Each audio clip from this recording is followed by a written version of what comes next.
Student, आज हम आपको पढ़ाने वाले हैं क्लास 10 की गणित है। ये डॉक्टर मनोहर रे बुक का नाम है अध्याय 1 वास्तविक संख्याएं। वास्तविक संख्याएं में देखिए, वास्तविक संख्याएं इस चैप्टर का नाम है। तो एक बार हम बता दे रहे हैं आपको कि वास्तविक संख्याएं कहते किसे हैं। परिमेय और अपरिमेय संख्याओं के समूह को वास्तविक संख्याएं कहते हैं। और इस वास्तविक संख्याओं में आज इसका पहला हेडिंग है यूक्लिड विभाजन प्रमेय। यह प्रमेय क्या होता है, आइए इसके बारे में जानते हैं। यूक्लिड प्रमेय विभाजन के अनुसार यदि कोई दो धनात्मक पूर्णांक a और b हैं, यदि कोई दो धनात्मक पूर्णांक a और b हैं तथा a में b से भाग करने पर भागफल q और शेषफल r प्राप्त होता है, तो इस प्रमेय के अनुसार क्या है, यदि दो धनात्मक पूर्णांक a और b हैं जहां a ग्रेटर देन b, अर्थात a बड़ा है b छोटा है, तथा a में b से भाग करने पर भागफल q तथा शेषफल r प्राप्त होता है, तो आप कह सकते हैं a is equal to b into में q प्लस r, जहाँ r is equal to r क्या होता है, जहाँ r इज इक्वल टू 0 से greater or equal but less than किससे, b से, अर्थात जो r का मान होता है वो 0 से बड़ा या 0 के बराबर परंतु b से छोटा होता है। क्यों? क्योंकि b भाजक होता है और हमेशा शेषफल भाजक से छोटा आता है। क्योंकि और यहाँ 0 से बड़ा या 0 के बराबर इसलिए लिखा गया है क्योंकि शेषफल 0 भी हो सकता है और शेषफल 0 से बड़ा भी हो सकता है, इसीलिए लिखा गया है ग्रेटर आर इक्वल। आइए अब हम देखते हैं, यही आपका यूक्लिड विभाजन प्रमेय। आइए अब हम लोग देखते हैं कि यूक्लिड विभाजन प्रमेय की सहायता से HCF निकालना। क्या निकालना? HCF कैसे निकालते हैं, आइए हम लोग देखते हैं। HCF मान लेते हैं,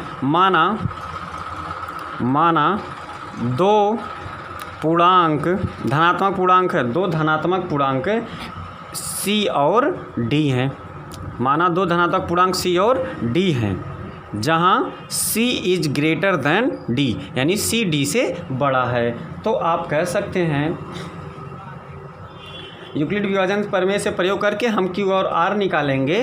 तो जैसे भाग करेंगे, जब यूक्लिड विभाजन से क्या होगा, C में D से भाग करेंगे, मानो Q बार गया और शेषफल आ गया R, तो C इज इक्वल टू क्या हो जाएगा, D इंटू में Q प्लस R, जहाँ पे 0 is greater R equal less R बस लेस देन D, यानी जो शेषफल आएगा या तो 0 से बराबर आएगा या 0 से बड़ा आएगा परंतु D से छोटा आएगा, क्योंकि D से ही C में भाग कर रहे हैं। देखिए, जब हम D से C में भाग करेंगे, मान लो Q बार गया, शेषफल आ गया R, तो अगर शेषफल 0 आता तो यहीं पे आपका आंसर हो जाता D, यानी जिससे भाग कर रहे हैं, बट शेषफल आपका 0 नहीं बल्कि R आ गया। तब आप क्या करेंगे, हमने बताया यदि R इज इक्वल टू 0 होता तो D और C, तो पूर्णांक C और D का HCF क्या होता, D ही होता। D से हमने भाग कर रहा था ना, परंतु R नॉट इक्वल टू 0 आप देख रहे हैं, परंतु यहाँ पे जो शेषफल आया है R is not equal to 0, और जब R 0 ना आए, शेषफल 0 ना आए, तो इस प्रक्रिया को हम फिर दोबारा करते हैं। यानी क्या करेंगे, दोबारा इस R में किससे भाग करेंगे, D से भाग करेंगे। किससे भाग करेंगे, D से भाग, R से भाग करेंगे D में। मान लो R से भाग किए D में और शेषफल भागफल आपका आ गया E और कट के शेषफल आ गया 0, और जब शेषफल आपका 0 हो जाए तो HCF क्या हो जाएगा, आप लास्ट में किससे भाग दे रहे थे, R से भाग दे रहे थे, तो R ही आपका HCF हो जाएगा। जैसे देखिए कैसे क्या करना होगा, यहाँ पे अब इसको लिखना होगा D इज इक्वल टू, अब D में भाग करेंगे किसे, जो शेष आया था, R आया था ना, R से भाग करेंगे, E बार गया और शेषफल आ गया 0, अतः HCF of C and D कितना हो जाएगा, कितना है भैया, ये जिससे लास्ट में भाग दिए R से, तो यही आपका आंसर हो जाएगा। आइए हम एक संख्या पर देख लेते हैं, एक संख्या पर HCF कैसे आएगा। जैसे आपसे कह दिया जाए कि 25 और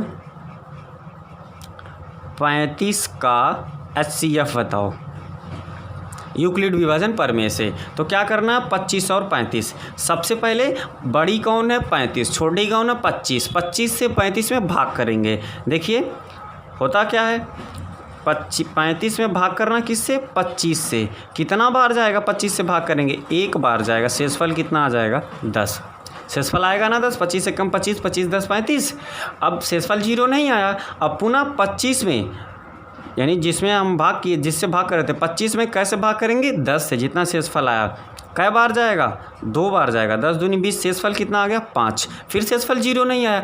ये प्रक्रिया हम तब तक करते हैं जब तक आपका शेषफल 0 ना आ जाए। जब शेषफल आपका 0 आ जाता है तो लास्ट में जिससे भाग करेंगे वही आंसर होगा। तो अब किस में भाग करना है, 10 में भाग करना है। कैसे भाग करना, शेषफल कितना आया 5 से, तो 5 से भाग करेंगे, 5 दूनी 10 और शेषफल कितना आया 0। अतः 5 से भाग किया, शेषफल 0। लास्ट मान में किससे भाग किया, 5 से। तो यही इसका HCF है। अतः 25 और 35 का HCF कितना आएगा 5। यही आपका आंसर है। आप इसको चाहे लिख दीजिए यूक्लिड विभाजन प्रमेय से, अगर HCF निकालने के लिए कहे इसको भी लिख सकते हैं। अगर ये ना समझ में आए तो क्या करना, पहले भाग दे देना 35 में किससे, 25 से। कै बार जाएगा, एक बार जाएगा। शेष कितना आ जाएगा 10। अब 10 से भाग करना 25 में, 10 से किस में भाग करना 25 में। कै बार जाएगा, 2 बार जाएगा, हो जाएगा 20। शेषफल कितना आया 5। अब 5 से भाग करना कै में 10 में। कै बार जाएगा, 5 दूनी 10। देखो शेषफल 0 आ गया ना, तो लास्ट में किससे भाग किए हो 5 से। यही 5 ही आपका आंसर हो जाएगा। उम्मीद करते हैं आपको HCF निकालना आ गया होगा, आप इसे पूरी तरह से समझ गए होंगे। अगर ना समझ में आया हो तो एक एग्जाम्पल और देख लो। जैसे आपसे कहे, आपसे बोले कि 65 और 85 का HCF निकालो। वे यहाँ पे कुछ भी दे सकता है। तो क्या करना है, बड़ा कौन है 85, छोटा कौन है 65। तो 85 में आपको 65 से डिवाइड करना होगा। कै बार जाएगा, एक बार जाएगा। शेष कितना आएगा 65 एकम 65, तो घटा दो, आएगा आपका आंसर 20 आएगा। देखो भाग से 20 ही आएगा ना, 20 65 एकम 65 20 85। अब क्या करना, शेषफल 0 नहीं आया। अब इस 65 में फिर 20 से भाग करेंगे। तो 65 में जब 20 से भाग करेंगे तो 20 से भाग करेंगे कै बार जाएगा, 3 बार, क्योंकि 20 3 60 और प्लस 5 तभी तो 65 आएगा। शेष कितना आया 5। शेषफल 0 नहीं आया। पुनः क्या करो, फिर भाग करो किस में 20 में। कैसे 5 से, 20 में भाग करेंगे 5 से। तो 5 से भाग करेंगे कै बार जाएगा, 5 चौक 20 और शेषफल आ गया 0। और जब शेषफल आपका 0 आ जाए तो आप लास्ट में किससे भाग कर रहे थे 5 से। अतः आप कह सकते हैं HCF of 65 and 85 is equal to कितना 5। यही आपका आंसर है। उम्मीद करते हैं आपको HCF निकालना यूक्लिड विभाजन प्रमेय से आ गया होगा। अगर ऐसा आप शुरू में नहीं कर पा रहे हैं ना, तो पहले ऐसे भाग कर देना है आपको। पहले क्या करना है, भाग कर देना किस में 85 में। कैसे भाग करना 65 से। कै बार जाएगा, एक बार जाएगा। घटाएंगे, HCF कितना आएगा 20। शेषफल कितना आएगा 20 आएगा। अब 20 से किस में भाग करना 65 में। अगर 65 में कै बार जाएगा, 3 बार। 20 3 60। HCF शेषफल कितना आया 5। अब 5 से भाग करेंगे 20 में। कै बार जाएगा, 4 बार। 20 कट गया ना, शेषफल 0 आ गया। और जब शेषफल 0 तो लास्ट में भाग किससे दे रहे थे आप 5 से दे रहे थे। तो यही 5 ही आपका HCF हो जाएगा। उम्मीद करते हैं आपको HCF निकालना आ गया होगा। अगर आपको ये वीडियो पसंद आए तो इसे लाइक, कमेंट और चैनल को सब्सक्राइब करके बेल आइकन को ज़रूर दबा लें, जिससे आने वाली वीडियो का नोटिफिकेशन आप तक सबसे पहले पहुंचे। मिलते हैं अगली वीडियो में प्रश्नावली 1.1 के साथ। तब तक के लिए आप सभी को धन्यवाद।